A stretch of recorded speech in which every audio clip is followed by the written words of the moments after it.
Todos sabemos que en la actualidad ya no quedan dinosaurios. Se extinguieron hace 65 millones de años. En este programa nos preguntaremos por qué. Tras un reinado que duró 150 millones de años, ¿qué ocurrió? ¿No lograron adaptarse? ¿O simplemente tuvieron mala suerte? ¿O es que nosotros lo hemos entendido todo al revés? Exploraremos la fascinante posibilidad de que los dinosaurios siguen viviendo bajo un disfraz. Los detectives de dinosaurios creen haber encontrado las pistas que demuestran que los dinosaurios viven todavía. Vamos a verlo. Tengo aquí un hueso de los deseos. ¿Pedimos uno? De acuerdo.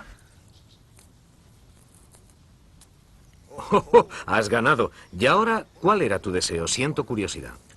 Desearía que los dinosaurios siguieran existiendo. ¿Sabes qué posiblemente pudiera ser? Sí, posiblemente.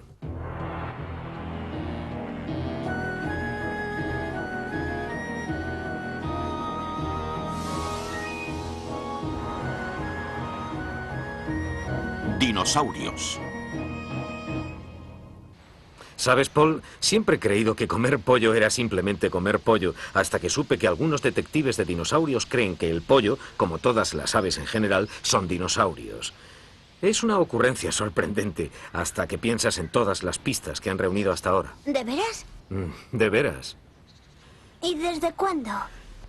Verás, empezó hace ya algún tiempo, en 1861, en una cantera de Alemania. Unos picapedreros encontraron un pequeño dinosaurio y la impresión perfectamente conservada de una pluma. La historia de una pluma. Primera parte.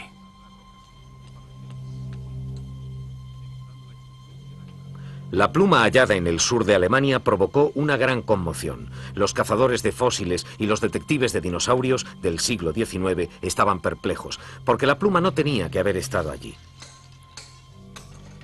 La roca caliza databa de la era de los dinosaurios, millones de años antes de cuando se cree que aparecieron las aves.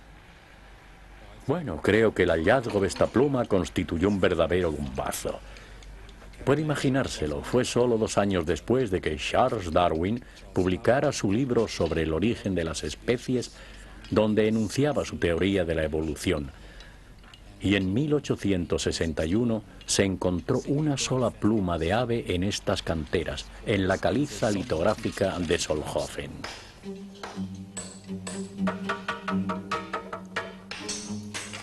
Buscando frenéticamente más pruebas, los cazadores de fósiles pronto encontraron una segunda pista, pero esta solo convirtió el rompecabezas en un misterio. Los expertos quedaron totalmente confundidos cuando, cerca de la pluma, encontraron el esqueleto completo de una pequeña ave. O de lo que creyeron que era una ave. Lo llamaron Archaeopteryx, que significa ala antigua. Esta fue aún más interesante, porque presentaba rasgos de reptil y de ave al mismo tiempo. Y naturalmente estalló la polémica acerca de cuál de los dos animales se trataba. ¿Era un reptil con plumas o era un ave a pesar de su esqueleto de reptil?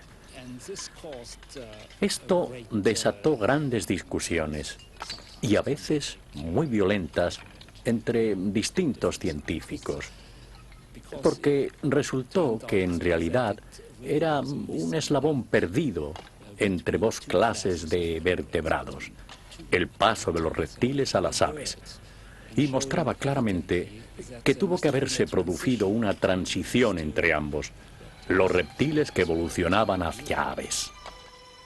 Durante décadas, los expertos en dinosaurios no pudieron decidirse. ¿El Archaeopteryx era un ave con dientes o un reptil con plumas? ¿Era un capricho de la naturaleza o una nueva revelación sobre la evolución? La pluma y el esqueleto siguieron constituyendo un misterio. Realmente es un enigma en muchos aspectos. Por ejemplo, en el miembro delantero, aquí, presenta 3 garras prominentes y afiladas.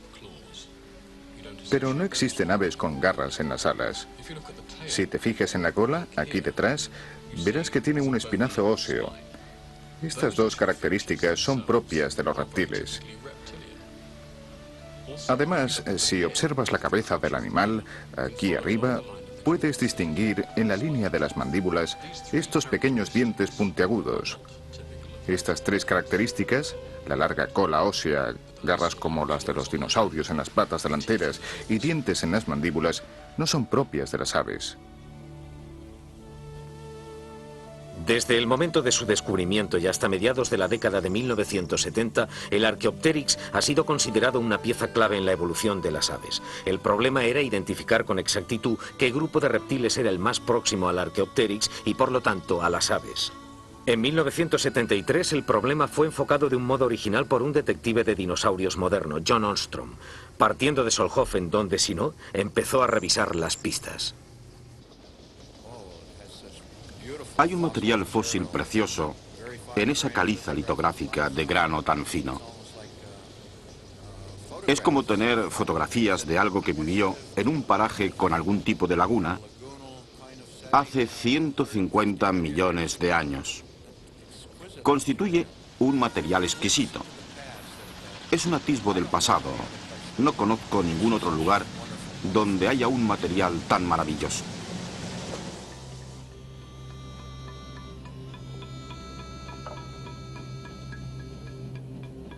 Yo veo el registro fósil como una gran biblioteca, pero la mayoría de las páginas están en blanco. Hay páginas que están llenas de información, como la que nos han proporcionado las calizas de Solnhofen. Mis expediciones y trabajos de campo rastrean las páginas en blanco porque allí tiene que haber mucha información, que simplemente aún no hemos encontrado.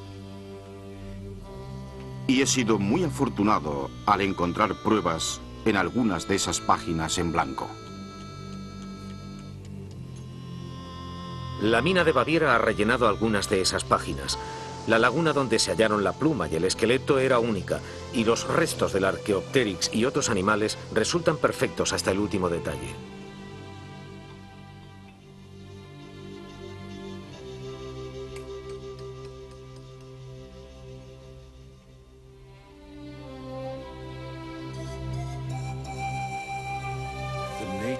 La calidad de conservación del material encontrado en Solnhofen es perfecta.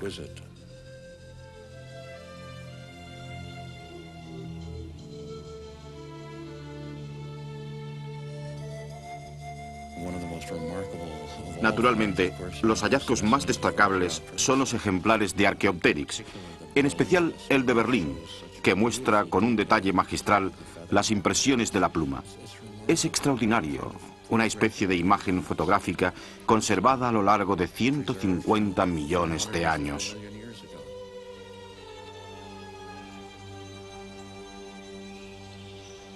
A través de los años, solo se han descubierto 6 esqueletos de Archaeopteryx. Uno, encontrado en 1951, está rodeado de una curiosa historia. Se halla encerrado bajo llave en el castillo de Eichstätt, en Baviera. Y ofrecía una pista de que los dinosaurios pudieron ser los antepasados de las aves. Durante 25 años este ejemplar fue clasificado como un dinosaurio, el Compsognathus, simplemente porque no había plumas conservadas en el esqueleto. ¿Era el Archaeopteryx realmente un eslabón perdido entre los dinosaurios y las aves? ¿Un punto de intersección en el que la familia de los dinosaurios se dividió y apareció una línea que millones de años más tarde dio lugar a las verdaderas aves? Nuestros detectives todavía siguen analizando las pruebas. Para obtener más pistas, Peter Bellhofer ha hecho un molde de este fósil y, sacando el positivo en oro, puede examinarla con detalle al microscopio electrónico.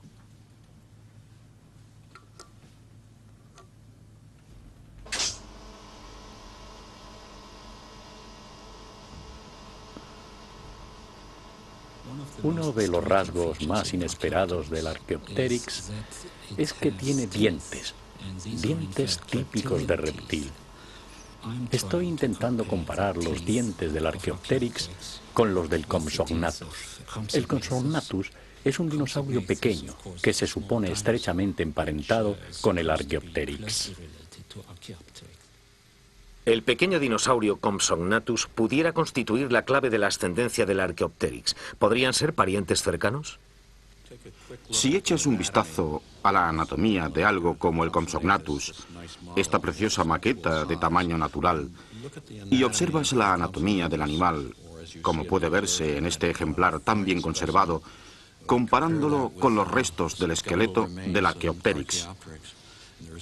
Hay tantas semejanzas estructurales que la única conclusión, creo, es que proceden de un antepasado común que evolucionaron a partir de una misma fuente, un pequeño dinosaurio de este grupo.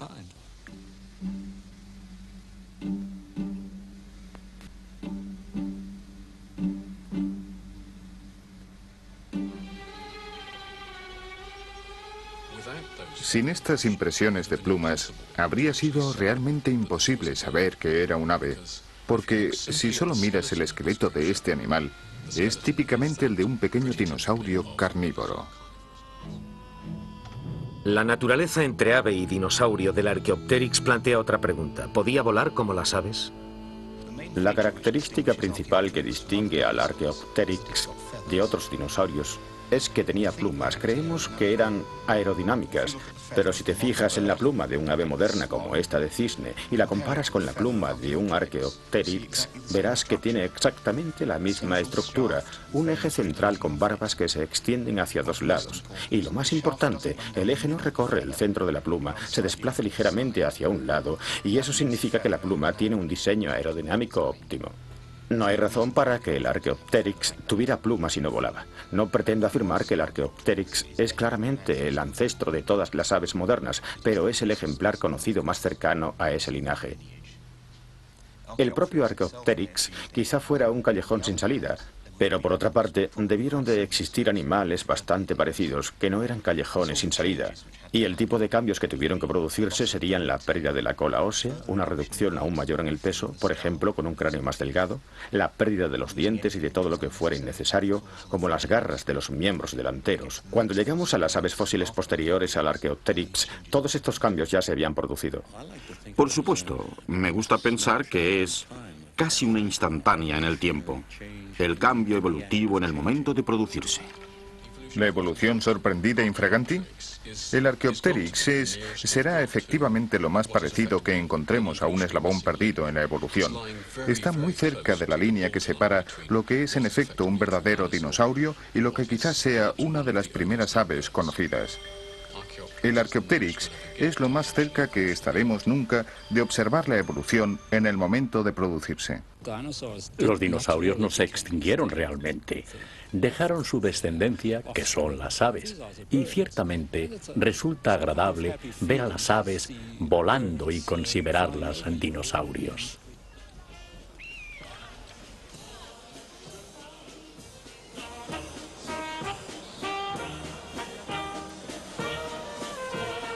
El eslabón entre los dinosaurios y las aves, formulado por primera vez en Alemania y desarrollado por hombres como John Ostrom y Peter Bernhofer, merece una celebración.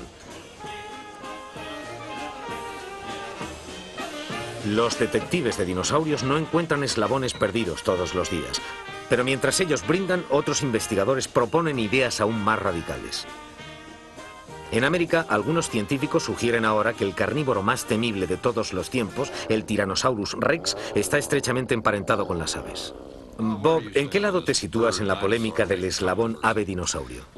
Bueno, yo estoy con Thomas Henry Huxley, quien ya en 1868 dijo que las aves son los descendientes directos de los dinosaurios. Lo que él señaló entonces sigue siendo cierto hoy. Si te fijas en un dinosaurio carnívoro, como el Tyrannosaurus Rex, sus patas traseras se parecen a las de un ave. Tiene 3 dedos apuntados hacia adelante y otros más pequeños hacia atrás. El torso corto, cuello curvo, patas delanteras cortas pero fuertes. La configuración general es la de un ave. Pero ahora tenemos muchas más pruebas. Mira la cabeza de un ave, por ejemplo la de este avestruz. Aquí tenemos la cuenca ocular. Fíjate cómo se articula la mandíbula en la cabeza. Se une justo aquí. Y hay un par de ranuras en este lugar que son oblicuas. Van hacia adentro y hacia adelante. Y la mandíbula inferior se desliza por ellas cuando el avestruz muerde. Solo hay un tipo de animal prehistórico que tiene una mandíbula deslizante como esta. Solo uno. Se trata de los grandes dinosaurios carnívoros, de modo que existe una minuciosa semejanza mecánica entre un dinosaurio y un ave.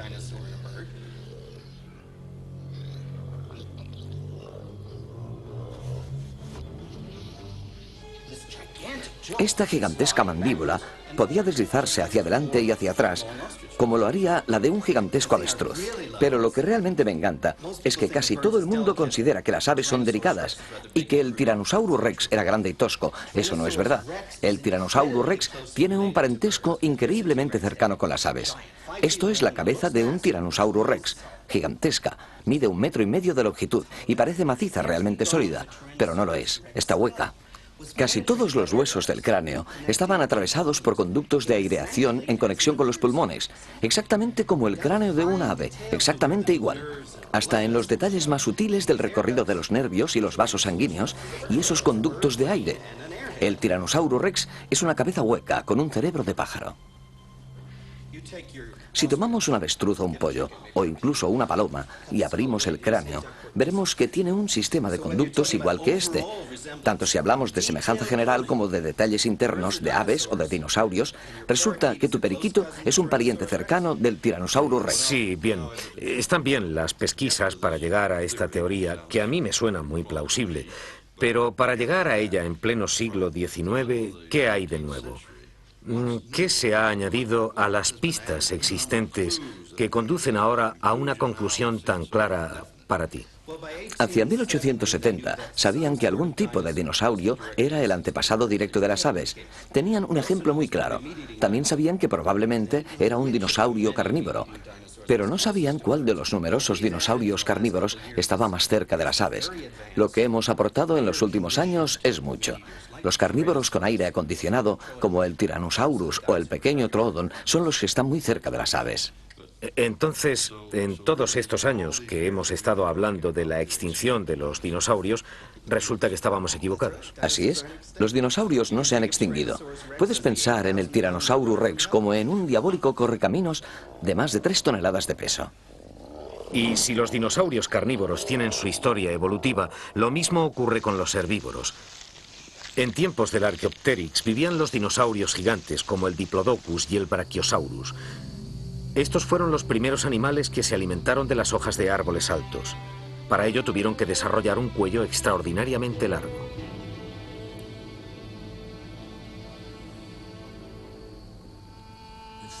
Este animal podía alcanzar los árboles más altos. Los árboles de este periodo eran principalmente coníferas, muy altas, y casi todo el follaje se apiñaba en la parte superior. Así pues, esta era la manera ideal de alcanzar, como las jirafas, las copas de los árboles para alimentarse de su follaje. Tenía unos dientes muy grandes, como tachuelas, que serían ideales para arrancar o desgajar ramitas. En cierto sentido, podría aprovechar eficazmente los desperdicios del medio ambiente, las ramas relativamente poco digestivas, así como las piñas, las hojas y las agujas de las coníferas. Tienen un complejo sistema digestivo. El estómago sería una gran bolsa muscular, repleta en este caso de grandes piedras redondeadas y pulimentadas que actuarían como un molino para machacar el alimento vegetal. Los dientes no estaban preparados para masticar la comida, por lo que en su lugar usaban piedras estomacales. Cuando el alimento vegetal se había reducido a una pasta blanda, pasaba a otra zona posterior del sistema digestivo, donde había una especie de largos y profundos tubos. La materia vegetal pastosa pasaba por estos tubos para mezclarse con las bacterias que la descomponen, produciendo las sustancias que permiten vivir al animal.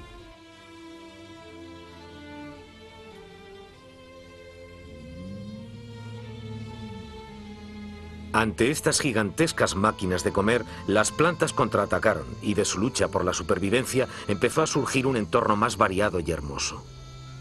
Cualquier gran herbívoro causa un efecto devastador sobre la vegetación que consume, ya que derriba árboles, arranca grandes ramas y cosas por el estilo.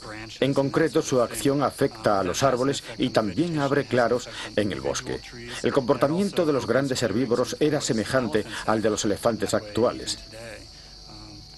Los árboles grandes, en un sentido, quizá no tienen más remedio que proteger su gran estructura, y así desarrollan mecanismos de defensa, por ejemplo espinas, o hojas puntiagudas y afiladas, o quizá toxinas que podrían disuadir a esos grandes herbívoros. Pero si se trata de una planta pequeña, de una especie herbácea que para empezar no tiene una gran masa, es posible que resulte mucho más fácil, en lugar de desarrollar defensas, que empiece a crecer muy deprisa para completar el ciclo vital rápidamente antes de que sea devorada. Por eso creo que las primeras plantas con flores pudieron recurrir de una manera muy natural a un mecanismo no tanto de defensa como de huida de los herbívoros, de los grandes dinosaurios que las codiciaban.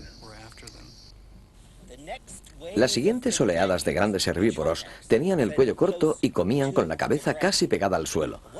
Y una característica que diferencia a las plantas con flores de los demás tipos de plantas es que pueden diseminarse rápidamente y recuperarse después de un exceso de pastoreo. Casi al final del reinado de los dinosaurios vivieron los centrosaurus, que se agrupaban en grandes rebaños. Vagaban a miles por las llanuras buscando alimento. Con un peso de 3 toneladas, provistos de un afilado pico y grandes y potentes mandíbulas, estos herbívoros causaron una gran devastación. Ante esta avalancha, las plantas solo tenían una defensa: florecer en abundancia para sobrevivir. Y las plantas con flores se apoderaron rápidamente del paisaje. Resulta increíble. El hecho más importante en la evolución de las plantas es la aparición de las flores. Y la gente se pregunta por qué. Yo creo que la respuesta es que los dinosaurios inventaron las flores. La evolución de las plantas y de los animales se produjo a lo largo de millones de años. Una manera de visualizar una escala de tiempo tan vasta es comparar la historia de la Tierra con un rascacielos como el World Trade Center de Nueva York. La formación de la Tierra tuvo lugar en la planta baja y nosotros estamos en el último piso. Los dinosaurios aparecieron hace la friolera de 225 millones de años y reinaron durante los siguientes 150 millones de años. Se extinguieron hace solo 65 millones de años. Los seres humanos aparecimos, como aquel que dice, ayer mismo, hace solo 3 millones de años. Me hace sentir bastante joven. ¿Sabes, Paul? A pesar de nuestros descubrimientos y de la labor detectivesca, aún sabemos muy poco acerca de los dinosaurios, cómo vivían y cómo murieron. Quizás si descubrimos todas las respuestas, podremos encontrar alguna pista que garantice nuestra permanencia en la Tierra. Tal vez ocurra, tal vez no.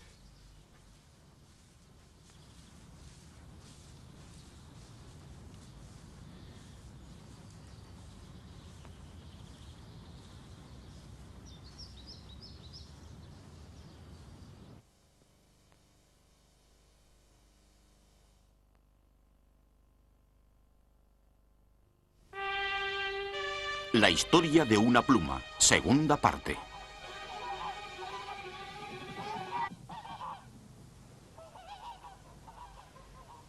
Estas aves emigran cada año hacia todas las partes del planeta, igual que hacían sus antepasados, los dinosaurios, que vagaban por todo el mundo hace millones de años. Pero si los dinosaurios dominaron el planeta durante tanto tiempo, ¿por qué se extinguieron? ¿Qué ocurrió? Examinemos las pistas otra vez, a ver si hay alguna esperanza de resolver este misterio.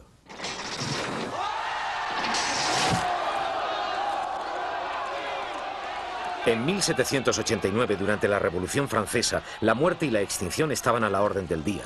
Y no la de los dinosaurios, precisamente, sino la de toda una clase de seres humanos. Mientras la guillotina descabezaba la nobleza francesa, un hombre observaba la matanza y sobrevivía. Un aristócrata, el barón Georges Cuvier, contemplaba la calamidad que se cernía sobre Francia y la comparaba con el reino animal. ¿En la larga historia de la Tierra se habrían extinguido clases enteras de animales? En su laboratorio lleno de fósiles, Cuvier opinaba que sí. Cuvier es el primer científico que demostró inequívocamente que la extinción fue un hecho. Hoy esto nos parece tan evidente que nos sorprende que alguna vez se dudara de ello. Pero antes de la época de Cuvier, muchos creían que la Tierra no era muy antigua, de modo que no le concedían a la historia el tiempo suficiente como para incluir la extinción. Fue Cuvier quien, estudiando anatomía, sobre todo la de los mamíferos, demostró sin lugar a dudas que a lo largo del tiempo se habían producido sucesivas extinciones. Eso puede no parecer muy importante ahora, pero si se piensa detenidamente, se observa que sin extinciones la Tierra no tendría una historia cuya cronología pudiera medirse. Si todos los animales hubieran aparecido al principio y nada hubiera cambiado desde entonces, no habría criterios para calcular la edad de las rocas y establecer una secuencia histórica. Demostrando la extinción queda claro que algunos animales vivieron al principio, otros a mediados y otros al final, y en consecuencia, comprobando la secuencia concreta de extinciones, se obtiene por primera vez la historia de la Tierra. Cuvier diseccionó laboriosamente animales contemporáneos y los comparó con distintos tipos de fósiles. Así obtuvo un conocimiento enciclopédico de los animales que le permitió demostrar que algunos animales fósiles no tenían ningún pariente vivo. Simplemente habían desaparecido de la Tierra. Esta labor detectivesca preparó el terreno para que Charles Darwin estableciera el mecanismo para el cambio evolutivo, la selección natural, con la que demostró cómo unas especies sustituyen progresivamente a otras en la lucha por la existencia. La teoría de Darwin permite un seguimiento constante y de cerca de los cambios ambientales. Cuando el entorno cambia, los animales evolucionan lenta y progresivamente para compensar esas alteraciones. ¿Qué hace más frío? A los elefantes les crece el pelo y ya tenemos a los mamuts lanudos. Lo he simplificado demasiado, pero así es como funciona. Si no pasara nada más, quizá el esquema resultara mucho más sensato. La vida correspondería a cada ambiente. Gran parte del cambio evolutivo sería progresivo, porque habría animales compitiendo contra otros animales, y los más eficientes en términos biomecánicos acabarían ganando. Todos los seres irían perfeccionándose y se adaptarían a su medio ambiente particular. El problema es que, además de eso, se producen cambios ambientales a gran escala. Las catástrofes que causan extinciones masivas son el mejor ejemplo. Estas catástrofes desestabilizan el sistema y provocan cambios repentinos, muy superiores a la capacidad de adaptación de ningún organismo. Por eso, la mayoría morirá. Así de simple. Como especie, habrán desaparecido. En los albores de la era de los dinosaurios vivió el Celofisis. Activo e inteligente, ya había adelantado mucho en la consolidación del reinado de los dinosaurios. Irónicamente, en cuanto el Celofisis logró afianzarse, toda la especie fue barrida por una catástrofe.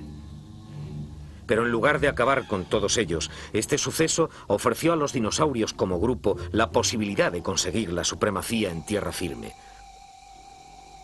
Porque mucho antes de que los dinosaurios se extinguieran, el registro fósil revela una gran extinción anterior que eliminó a muchos de los primeros dinosaurios, como el Celofisis. En Nueva Escocia, la roca rojiza está dividida por una significativa línea blanca que marca un suceso catastrófico.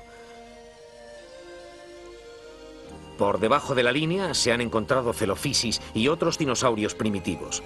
Por encima no hay restos de Celofisis, pero en su lugar se han hallado vestigios de dinosaurios posteriores, más evolucionados. Aquí, en este emplazamiento, dos detectives de dinosaurios creen tener pruebas que demuestran cómo los dinosaurios llegaron a conquistar la Tierra.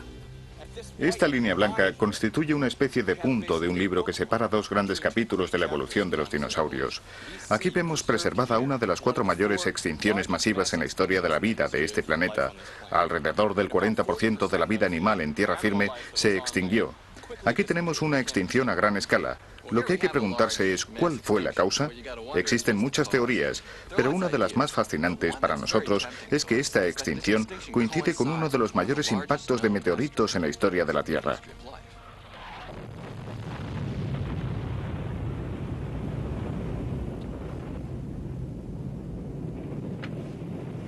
Ese fenómeno habría podido provocar de varias maneras una extinción masiva.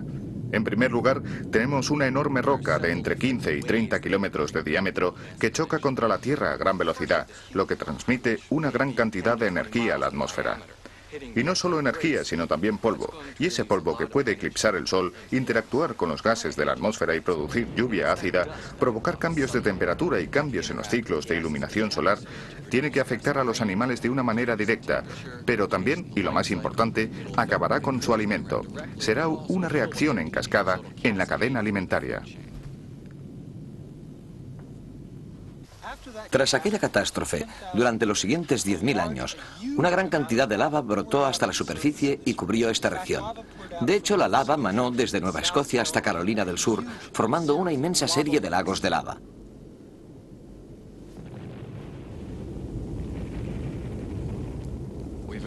Tenemos una prueba valiosa de esta gran extinción masiva. La razón por la que es tan valiosa se debe a que se han tomado muestras de una amplia variedad de entornos distintos. Hemos localizado lagos fósiles, desiertos fósiles e incluso ríos fósiles. Tomamos muestras de los animales que vivían en ellos y nos hacemos una idea exacta de la diversidad de la vida de aquella época, tanto antes como después de la extinción. Por todos estos riscos hallamos pruebas de supervivientes. Concretamente encontramos montones de fragmentos de hueso, trozos de mandíbula, partes del cráneo y la espina dorsal de los animales que sobrevivieron.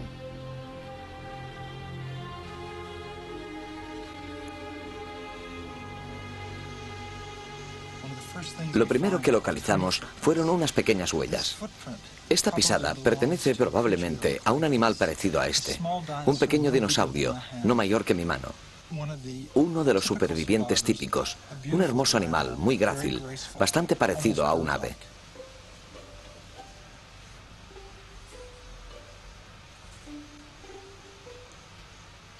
Estos huesecillos constituyen otras de las pistas que hemos encontrado. Dichos huesecillos son característicos de los mamíferos y de los reptiles con aspecto de mamífero que sobrevivieron junto con los dinosaurios. Tomemos ambas formas. Son similares en tamaño, son parecidos por el hecho de que sobrevivieron a la transición, pero por alguna razón un grupo, los dinosaurios, tuvo un papel predominante durante los siguientes 150 millones de años. La destrucción que exterminó tantas especies permitió que los dinosaurios, mejor adaptados, llenaran el vacío dejado por los anteriores. En toda su profusa diversidad, los dinosaurios evolucionaron y se extendieron.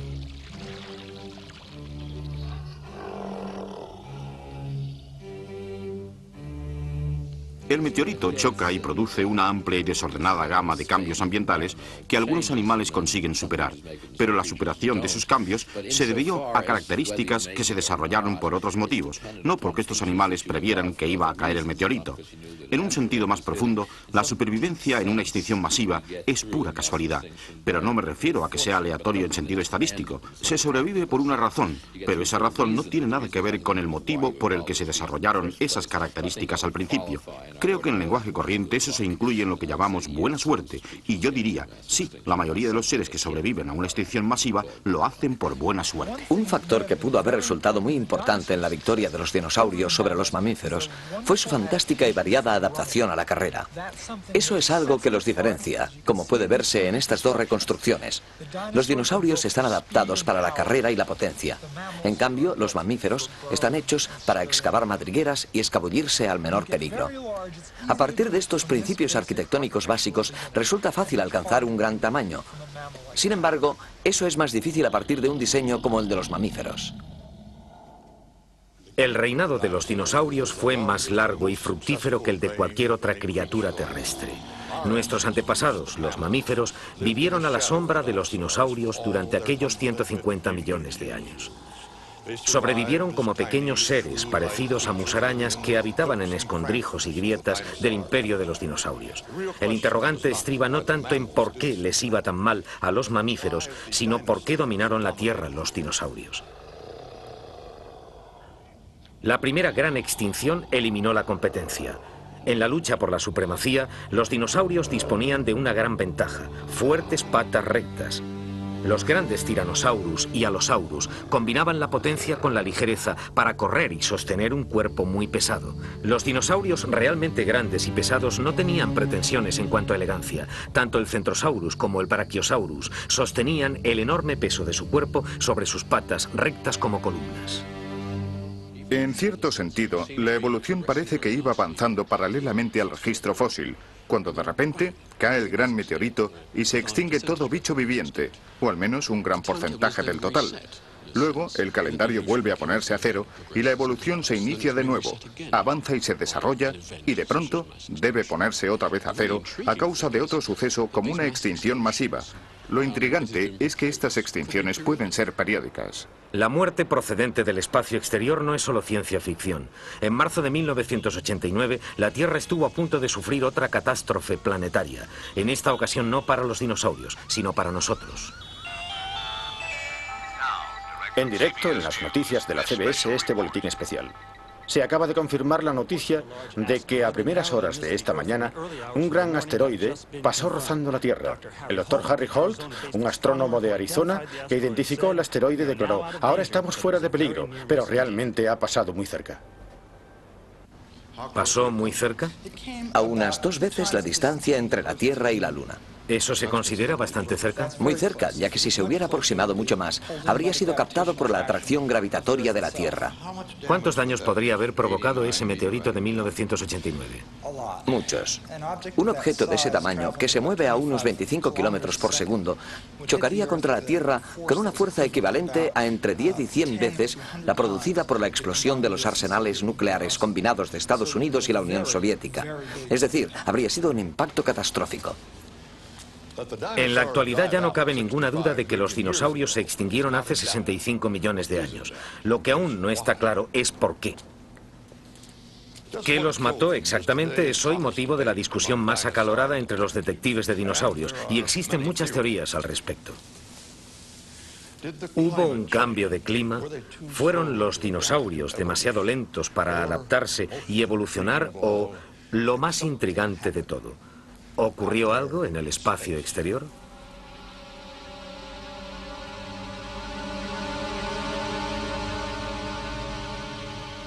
Por ejemplo, un cataclismo de tal magnitud que aniquiló a los dinosaurios en un instante.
La idea básica es que una masa de roca de unos 10 kilómetros de diámetro chocó contra la Tierra a unos 25 kilómetros por segundo.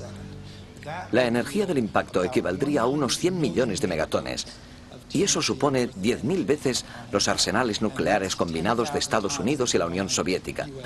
Así, comparativamente, el meteorito que nos rozó habría sido poca cosa.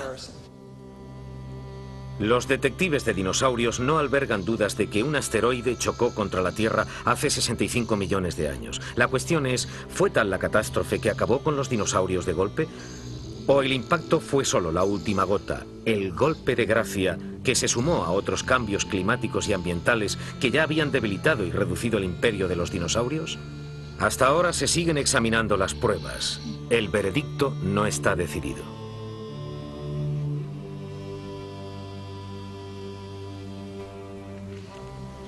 Estamos aquí, en los hermosos páramos del estado de Montana. Y en esta zona tenemos pruebas para una verdadera historia de detectives. Según una teoría, los dinosaurios se extinguieron gradualmente como consecuencia de cambios en el medio ambiente. Y esta teoría afirma que durante 5 o 10 millones de años, los distintos entornos cambiaron tanto que los dinosaurios no pudieron mantener el ritmo y se extinguieron lentamente. Cada vez había menos especies de dinosaurios. Según esta teoría, a medida que ascendemos desde la base de estas rocas hasta la capa limítrofe, descubriremos que cada vez hay menos tipos y menos cantidad de dinosaurios. Existe otra teoría, que los dinosaurios murieron repentinamente, quizás en apenas unos años, y esta teoría sostiene que en la capa de carbón hay arcilla que se depositó como consecuencia del impacto de un meteorito, y los cataclismos provocados por este impacto fueron la causa directa de la brusca desaparición de los dinosaurios. dinosaurios. Lo que aquí descubrimos es una antigua veta de carbón que puede verse aquí abajo, junto a esta capa negra. Y recorriendo el centro de esta veta de carbón se observa esta capa blanca de arcilla tan especial. Esta capa contiene lo que creemos que son restos de materia de procedencia extraterrestre, iridio y cuarzo compactado. Se cree que estos materiales proceden de algún lugar ajeno a la Tierra y que son el resultado del impacto de un meteorito con la Tierra.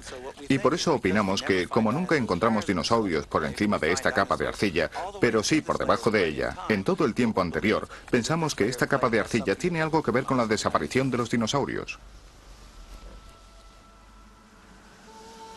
Los detectives de dinosaurios habían reunido hacia 1980 un conjunto de pistas que apuntaban a una catástrofe procedente del espacio exterior. Lo que les faltaba era la prueba definitiva. Hace poco más de 10 años, Walter Álvarez aseguró que había encontrado la prueba que zanjaba la polémica. Álvarez no fue el primero en plantear la hipótesis extraterrestre. Siempre ha habido hipótesis de este tipo, pero antes se mantenían al margen de la ciencia. Es decir, eran perfectamente plausibles, pero no existían pruebas de ello. ¿De qué sirve una teoría plausible si no hay pruebas tangibles que la demuestren? La importancia de Álvarez no es que presenta como causa del impacto un meteorito o un asteroide o un cometa en vez de una supernova. La importancia radica en que encontró la capa con iridio y por primera vez nos ofreció una prueba sobre la extinción masiva de los dinosaurios debida a una catástrofe que podíamos analizar científicamente. Walter Álvarez encontró en el registro rocoso una capa de arcilla saturada de iridio, y no debería estar allí. Una concentración de iridio de estas características, asegura, solo pudo provenir del espacio exterior. Afirma que esta es la prueba definitiva de por qué se extinguieron los dinosaurios. Su mundo llegó a su fin debido a una calamidad repentina y devastadora. Esto nos indica que la causa de la muerte fue una gran roca que cayó del cielo, una roca muy grande, de quizá 8 kilómetros de diámetro o algo así. Cayó a gran velocidad, se estrelló contra el suelo y provocó toda una serie de perturbaciones ambientales realmente terribles, como consecuencia de las cuales perecieron los dinosaurios y muchas otras especies, moluscos, plantas, organismos microscópicos del océano. El iridio era la primera prueba de que la Tierra recibió el impacto de un gran objeto, un cometa o un asteroide, hace 65 millones de años. Pero en los pocos años transcurridos desde este descubrimiento, se han encontrado numerosas pruebas de todo tipo que lo confirman. Por ejemplo, la misma capa de arcilla que contiene el iridio está llena de minúsculas gotas de materia rocosa que originalmente debieron ser gotitas de roca fundida, derretida por el calor del impacto y dispersadas por todo el planeta hasta que volvieron a caer al suelo tras el choque. Se encuentran en todo el mundo. Hay muchas pruebas adicionales de varias disciplinas y técnicas y todas confirman la conclusión de que un gran objeto chocó contra la Tierra, coincidiendo con la extinción de los dinosaurios.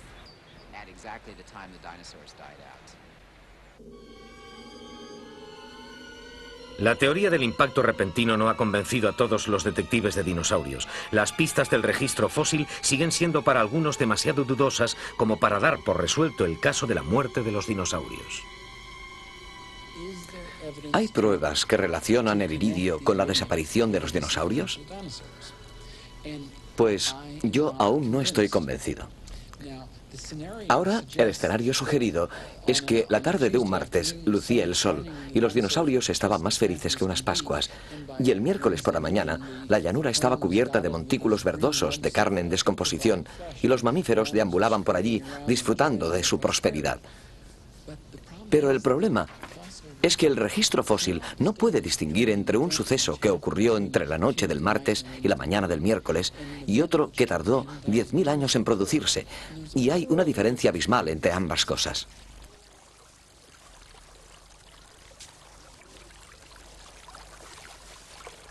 ¿Muerte súbita por un asteroide? ¿O los dinosaurios ya habían empezado a desaparecer? Después de 150 millones de años de reinado, el clima estaba cambiando, favoreciendo a nuestros antepasados mamíferos. Hay quien cree que antes de que se estrellara el meteorito, la balanza ya se había inclinado en perjuicio de los dinosaurios. En estas cajas tenemos las pistas sobre quién vivía y quién no, quién pertenecía a la economía local y quién no. Estas son nuestras pistas. Aquí confeccionamos el censo. Esto es lo que decide quién estaba aquí y quién no. Quién se estaba expandiendo y quién se extinguía. Lo que hemos descubierto ahora es que existe un descenso en las poblaciones de dinosaurios que empieza mucho antes de la capa del impacto del asteroide. Al mismo tiempo que los dinosaurios disminuyen, los mamíferos aumentan. Ninguna de estas observaciones son coherentes con una extinción repentina. Sea cual fuere la causa, su extinción hace 65 millones de años dejó un vacío. Con el fin de los dinosaurios llegó una nueva oportunidad. Del vacío provocado por la hecatombe surgieron los pequeños mamíferos. Otra hipótesis plausible es que los mamíferos sobrevivieran y los dinosaurios no, por su pequeñez. Sin embargo, los mamíferos no eran pequeños porque supieran que iba a producirse una extinción masiva.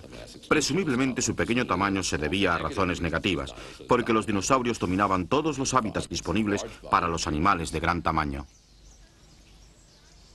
¿Y qué hay de los grandes reptiles que siguen con vida aún hoy? ¿Cómo sobrevivieron a esta extinción masiva? A menudo nos preguntamos por qué en la actualidad hay todavía tortugas gigantes tan bonitas, un gran reptil. ¿Qué les ocurrió a los dinosaurios? Los dinosaurios quizá tuvieran un problema de sexo. Un problema de sexo en el sentido de que probablemente estaban determinados por la temperatura en cuanto a su sexo como los reptiles modernos. En casi todos los reptiles modernos, la temperatura del huevo determina el sexo de la cría. Un huevo de tortuga caliente da lugar a una tortuga hembra. Un huevo de tortuga frío da lugar a una tortuga macho. Esta tortuga es macho. Procede de un huevo frío. En el caso de los lagartos, un huevo caliente da lugar a un macho. Podemos imaginar a los dinosaurios emigrando de las costas del océano o migrando hacia las tierras altas para poner sus huevos en colonias. Si el clima se volvía más frío y con mayores cambios estacionales, los dinosaurios quizá habrían engendrado solo machos y un superávit de machos habría significado a la larga la extinción de los dinosaurios. El sexo de la descendencia de los dinosaurios no estaba determinado por los cromosomas de sus padres, sino por la temperatura a la que se hallaban los huevos en el nido.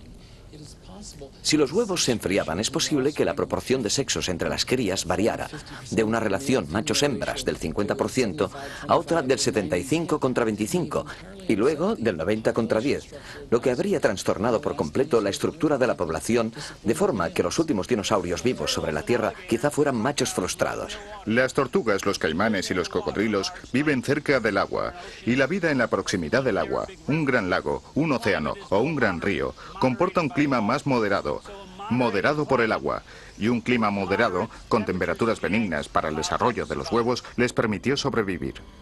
Demasiadas pistas pueden finalmente apuntar en diversas direcciones. Quizá nunca sepamos con certeza cuál fue la causa de la desaparición de los dinosaurios. Pero todos los detectives están de acuerdo en una cuestión, que desde sus orígenes la Tierra se ha visto interrumpida por grandes extinciones. No sabemos con qué frecuencia ocurrieron las extinciones masivas, pero sí que algunas han sido de mayor entidad que la que eliminó a los dinosaurios. Nos centramos en esta última por dos razones. La primera es que tenemos un enorme interés partidista porque los dinosaurios se extinguieron y los mamíferos sobrevivieron y por eso estamos aquí. En segundo lugar, porque se trata de la más reciente de las grandes extinciones masivas y por lo tanto las pruebas son mejores. Extinción y evolución, lo que nos devuelve al Archaeopteryx y a su pluma, donde empezó nuestra historia.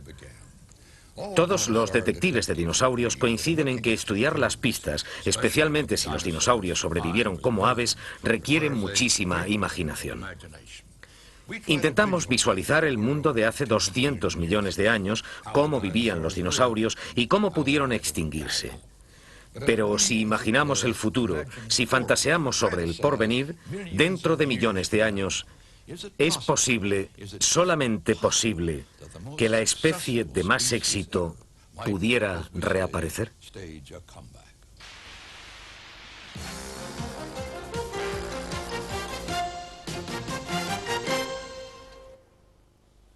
Atentos, estudio, vamos a grabar. Atento, Walter, en tu sitio.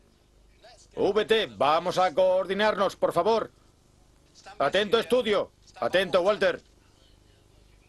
Cuenta atrás. 10, 9, 8, 7. VT, RB, cinta preparada. Cámara, la cámara 1 4, primero. 3, 2, 1, 0. Cámara 4, entra, Walter. Buenas noches y bienvenidos a Dinosaurios Televisión y al episodio final de nuestra historia de la vida sobre el planeta Tierra. Incluso después de haber estudiado la extinción de los dinosaurios, aquellos humanos tan listos fueron incapaces de prever su propia caída. Su contaminación desembocó en un incontrolable calentamiento planetario y, presa del pánico, los humanos lucharon entre sí y produjeron un holocausto nuclear. Pocos seres sobrevivieron, solo los afortunados dinosaurios con plumas, nuestros antepasados, que emigraron a la seguridad de las regiones polares. Con el tiempo volvimos a colonizar la Tierra y perdimos las plumas. Los dinosaurios hemos recuperado por fin el mundo. Ficción, por supuesto.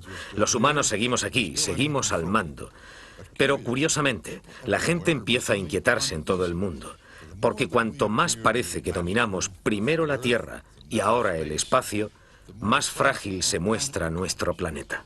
Nuestra conquista de esta Tierra ha tenido una vida muy corta, y mientras investigamos altivamente el imperio de los dinosaurios y su caída, quizás se revele en esta larguísima historia una verdad más humilde. Que nuestra existencia no es más que un parpadeo, un fugaz instante en la historia de la vida en la Tierra. Que igualemos o no el espléndido récord de los dinosaurios, solo el tiempo lo dirá. Pero por ahora, en eso estamos.